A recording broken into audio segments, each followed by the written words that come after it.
Akkam jirtu kabajamtoota hordoftoota madda nageenya nagaan keenya laggeen tabbeen qaxxaamuree bakka jirtan maratti sinagoo jechaa oduu kan isinitti mo'anu marsabaati. Jeneraal Tafarraa Maammoo ajajaa humna addaa naannoo Amaaraa jechuun muudaman. Pireezidaantiin naannoo Amaaraa Aganyoota Shaagar Birgeeder Jeneraal Tafarraa Maammoo ajajaa humna addaa naannichaati jechuun muudan. Miidiyaan mootummaa naannichaa Amaaraa Miidiyaa Korporeeshin akka gabaasetti pireezidaantiin naannichaa Aganyoota Shaagar Jeneraalotii fi ajajoota waraanaa kaanis damee dhimma nageenyaa naannichaa adda addaa akka gaggeessaniif muudama kennuu gabaaseera. Jeneraalotni fi ajajootni waraanaa muudaman eenyufaa akka ta'an miidiyichi hin eerre.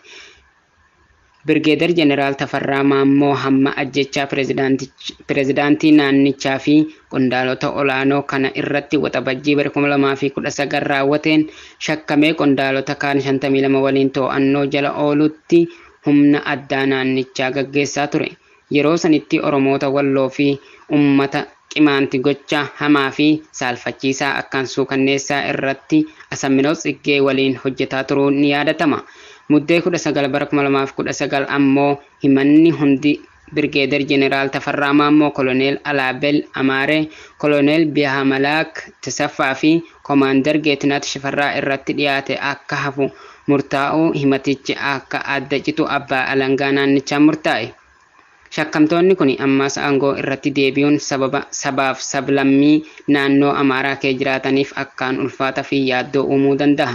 Namoonni kun sabaaf sablammoota qofa osoo hin taane hanga kiiloo afurii nama sodaatamaa turanidha.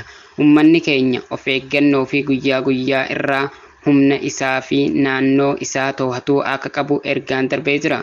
Daa'imman umriin isaanii waggaa 18 hin guutne dabalatee Oromiyaa keessatti dargaggootni jumlaan ukkaamsanii mooraa waraanatti ergaa jiraachuun barame. Murni PP olaantummaa Abiyyiin gaggeeffamu lola TPLF waliin gaggeessuun ergaa waraanni raayyaa ittisa biyyaa injifatame booda as humna addaa naannolee biroo irraa TPLF akka lolaniif gara sanitti dirqamaan ergaa kan jiru yoo ta'u, yeroo ammaa kanas loltoonni humna addaa naannolee waraanaa irratti osoo hin bobbahin harka kennachaa akka jiran suuraalee fi viidiyooleen karaa miidiyaa hawaasummaa tamsa'aa jiru ni mul'isu.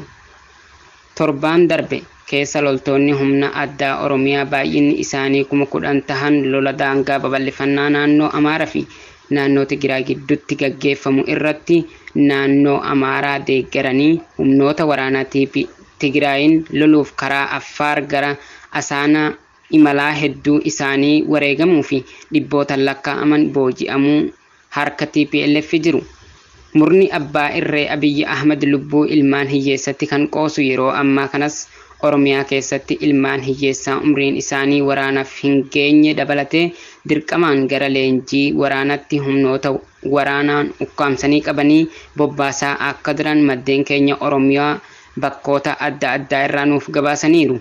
Akka kanaan adoolessa 21 bara 2020 irraa eegalee waraanni poolisii Oromiyaa fi poolisiin federaalaa waliin tahuun godina addaa naannawa Finfinnee magaalota akka Sabbataa fi Burraayyuu keessatti dargaggoota hedduu daandii irraa qabanii humnaan gara mooraa waraanatti geessuuf walitti qabaa akka jiran sagalee qeerroo bilisummaatu gabaase. Akka jedhanitti humnootni waraanaa magaalaa Sabbataa fi Burraayyuu keessatti ijoollee kophee qulqulleessituu fi daandii irra baachaa rakkatee jiraattu jumlaan qabee akka walitti qabee mooraa waraanatti erguuf jiru gabaasni bahaa jiru. Oduma wal fakkaatuun godina Horroo Guduruu Wallaggaa magaalaa Shaambutti guyyaa har'aa adoolessa 22 bara 2021 daa'imman umriin isaanii waggaa 18 hin guutne dabalatee kanneen kophee qulqulleessanii fi daandii irra jiraatan dabalatee dargaggoota hedduu warra hojii humnaan jiraatu walgahiif barbaadamtu jechuun qaamotni nageenyaa ergaa walitti isaan qabanii booda humna waraanaa itti waamuun gara buufata konkolaataa magaalaa Shaambutti daa'imman waggaa 18 hin guutne fi dargaggoota qaban gara mooraa waraanaatti erguuf walitti qabaa turuun isaanii beekame.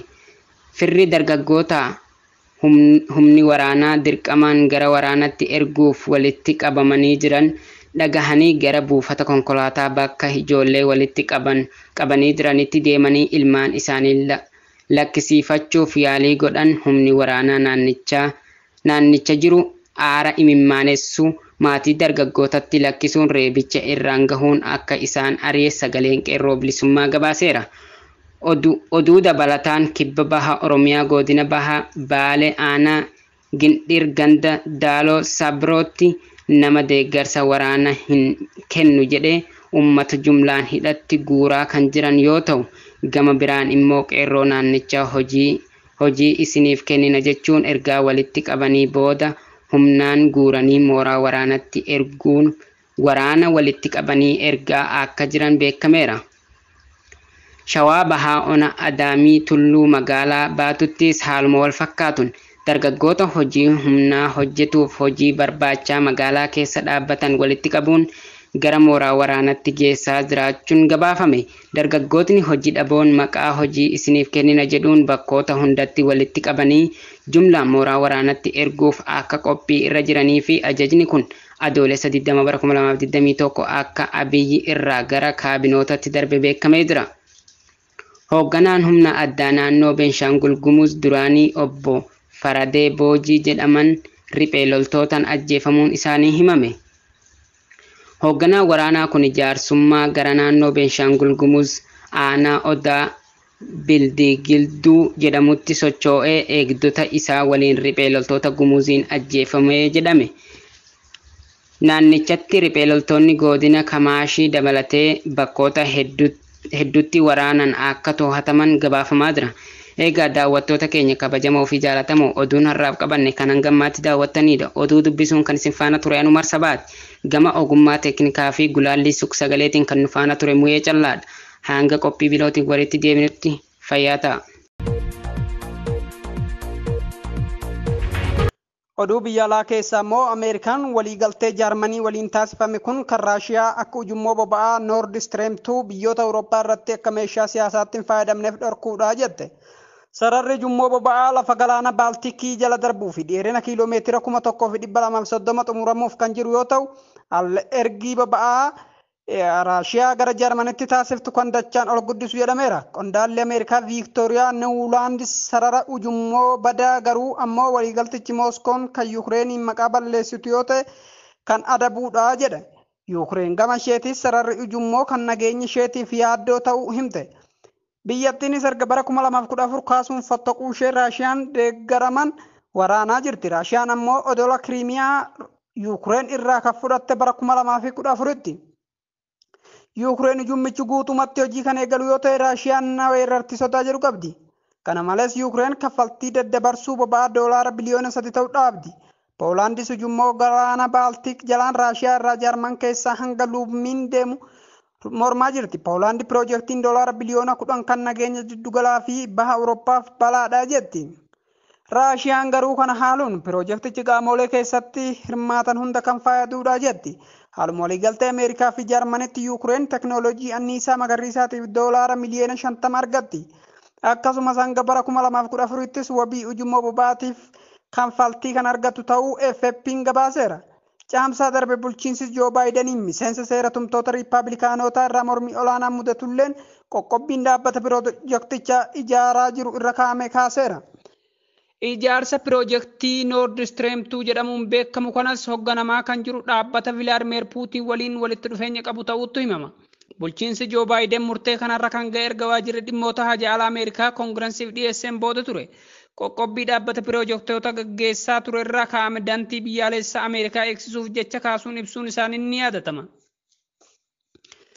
Guyyoota dura heeyyamiinsa kan haqamee ture. Miidiyaan Addis Istaandaard kan hundeessan adde Tsaddaalee Lammaa haleellaa kanan durarraa adda ta'e miidiyaalee gahaa waan jiruuf gaazexeessitoonni Itoophiyaa kanaaf qophaa'uu qabu jechuun BBC'tti himte.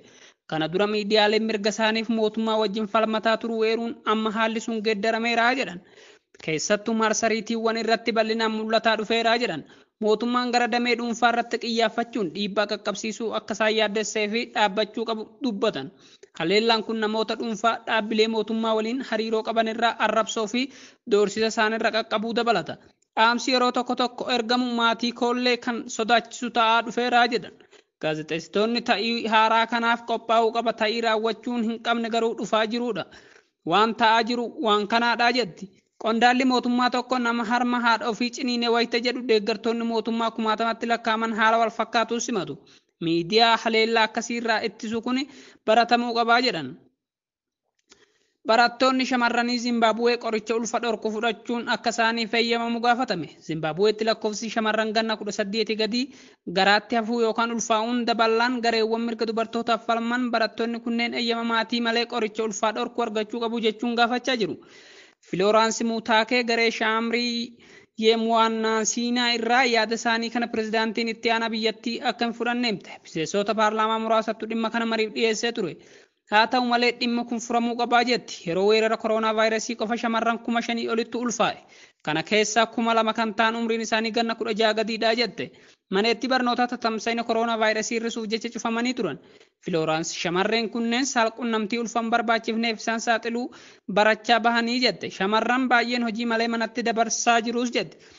Shamarran Zimbaabuwee ganna 18 gaafa ta'an heerumuu danda'u. Waggaa 16tti immoo saalqunnamtiidhaaf eeyyama kennuu danda'u. Ergaa hordoftoota keenya oduun har'aaf qabanne kana fakkaataa waan waliin turtaniif galatooma.